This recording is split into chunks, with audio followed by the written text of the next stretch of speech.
Oh, hello, this is Tak Chong from Walk with Tak. Welcome to my YouTube channel. If you enjoyed this video, please like, subscribe, and share.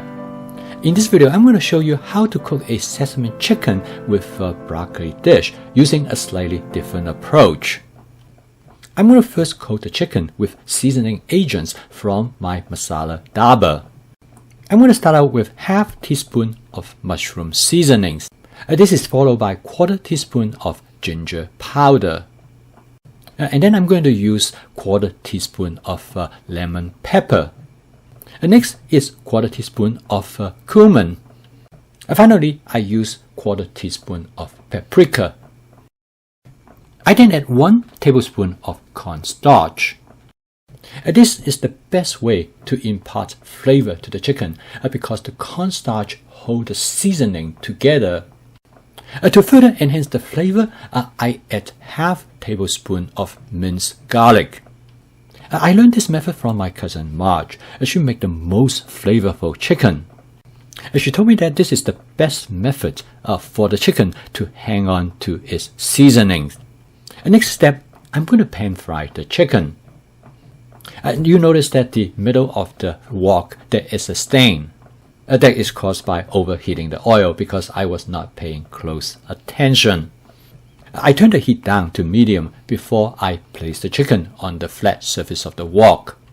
I spread them out into a thin layer using a method known as shallow frying. I used about 8 ounces of chicken.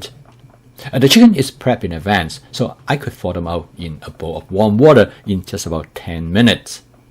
This will allow me to have chicken anytime I want. Furthermore, I will be able to go from freezer to the wok in less than 10 minutes. I'm going to fry the chicken on one side for about 30 seconds. Don't turn the chicken too quickly because when you first put in the chicken in the wok, it tends to stick to the surface of the wok. But once they are sufficiently fried, they will not stick to the wok at all. You notice that the surface of the chicken starts to turn brown. This is due to the charring of the seasoning agents as well as the garlic. After I turn the chicken to fry the other side, I add the broccoli on top of the chicken.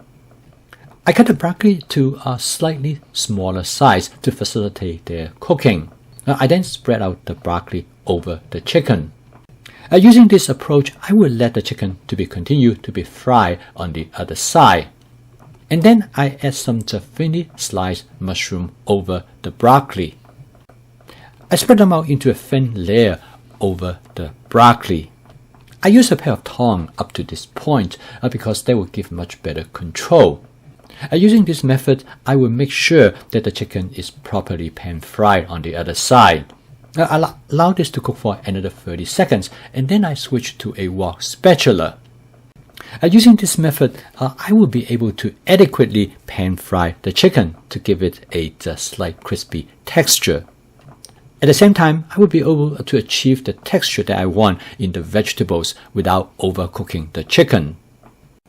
When I combine the seasoning of the chicken and with the minced garlic, I'm able to achieve nice caramelization as well as some charring on the surface of the chicken. I next use my spot cleaning method that allow me to detach anything that might be burned and stick to the bottom of the wok, and then I use the wok spatula to scrape them off. This is a good way to create a light sauce as well as to return the flavor back to the dish.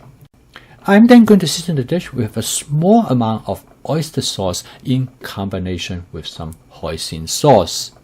This sauce not only adds flavor to the dish, but it also will create a nice glaze.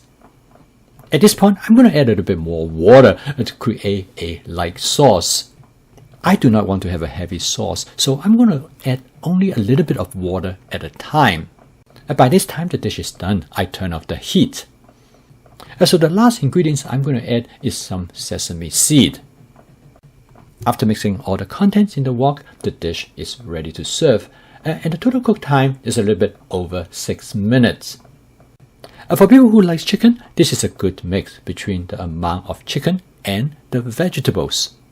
This dish is a good demonstration of my fast cooking system with flavor chasing, advanced prepping, stir frying, and template-based cooking. When you combine advanced prepping and stir frying, you are able to cook this dish in a very short time. In this case, less than 6 minutes. You literally can have this dish served on the table from the time you walk into the kitchen in about 15 to 16 minutes. With template-based cooking, you don't need a recipe to cook this dish. With flavor chasing, you use what you prefer, how you want the dish to be, and create a unique flavor for the dish. Finally, I garnish the dish with some more sesame seeds. So now you not only have a great tasting dish, but you also have a great looking dish. Thank you for watching. If you enjoyed this video, please like, subscribe, and share. I will see you next time.